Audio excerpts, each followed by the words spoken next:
পশ্চিমী বিশ্বের নিষেধাজ্ঞায় তেলের বাজার টলমল। শেষমেশ চাপে পড়ে রুশ তেল আমদানি করা বন্ধ করল মুকেশের রিলায়েন্স। রুশ তেল থেকে বিরতি নিল রিলায়েন্স। মার্কিন চাপের প্রভাব স্পষ্ট।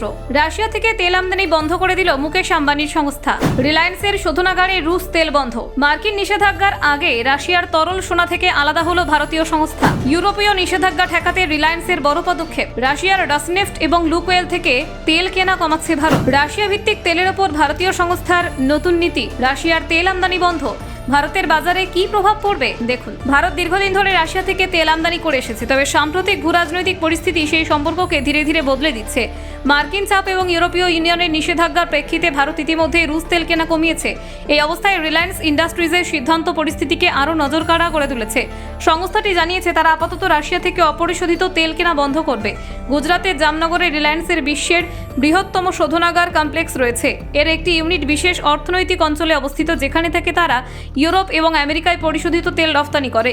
রুশ তেলের বিরুদ্ধে নতুন নিষেধাজ্ঞা জারির ফলে এই রফতানি সরাসরি সমস্যায় পড়েছে। ফলে নিজেদের বাণিজ্যিক অবস্থান বজায় রাখতে রিলায়েন্স আপাতত রাশিয়া থেকে তেল আমদানি বন্ধ করছে। রিলায়েন্স জানিয়েছে 20 নভেম্বর থেকে SEZ শোধনাগারে রুশ অপরিশোধিত তেল আনা বন্ধ করা হয়েছে। বর্তমান মজুদ শেষ হয়ে গেলে তারা রাশিয়া উৎপাদিত পেট্রোপণ্য রফতানিও বন্ধ করবে। সংস্থার মুখপাত্র জানান, পুরনো স্টক থেকে এখনও রুশ তেল প্রক্রিয়াকরণ চলছে, তবে নতুন আমদানি আর হবে না। রাশিয়ার রসনেফট এবং লুকোয়েলের ওপর মার্কিন নিষেধাজ্ঞা পরিস্থিতিকে আরও জটিল করেছে। 21 নভেম্বর থেকে নিষেধাজ্ঞা কার্যকর হওয়ায় আন্তর্জাতিক বাজারে রুশ তেলের বাণিজ্য বড় ধাক্কা খেয়েছে। এই অবস্থায় রিলায়েন্সের মতো বড় সংস্থার জন্য রাশিয়া থেকে তেল কেনা কঠিন হয়ে দাঁড়িয়েছে। ইউরোপীয় ইউনিয়নে রিলায়েন্সের অন্যতম প্রধান বাজার। ইউরোপ বহু বছর ধরে রিলায়েন্সের পরিশোধিত জ্বালানি আমদানি করছে, কিন্তু তারা রাশিয়া থেকে তেল ও গ্যাস কেনা ধীরে ধীরে কমিয়ে 2028 সালের মধ্যে পুরোপুরি বন্ধ করার সিদ্ধান্ত নিয়েছে। এর ফলে রিলায়েন্স বাধ্য হয় নিষেধাজ্ঞার সঙ্গে নিজেদের বাণিজ্যিক নীতি সামঞ্জস্য করতে। ইউরোপীয় ইউনিয়নের শক্তি মন্ত্রীদের বৈঠকে রাশিয়ার জ্বালানির ওপর নির্ভরতা কমানোর সিদ্ধান্ত নেওয়া হয়।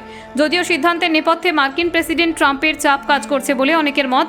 ট্রাম্প বারবার ইউরোপকে সতর্ক করেছেন যে রুশ তেল কেনা মানে যুদ্ধের খরচ যোগানো। ইউরোপীয় ইউনিয়নের সিদ্ধান্ত সরাসরি প্রভাব ফেলেছে ভারতের বেসরকারি তেল আমদানিকারক সংস্থাগুলির ওপর।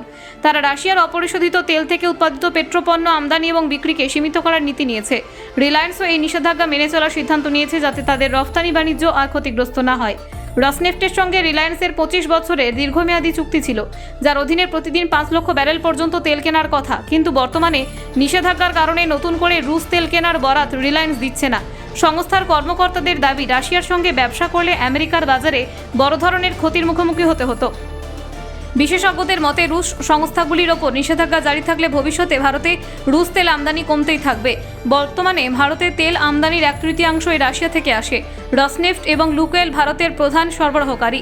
জানুয়ারি থেকে জুন পর্যন্ত ভারতীয় সংস্থাগুলির মধ্যে রিলায়েন্স, HPCL, মিত্তল এনার্জি এবং ব্যাঙ্গালোর রিফাইনারি রাশিয়া থেকে সবচেয়ে বেশি তেল কিনেছে।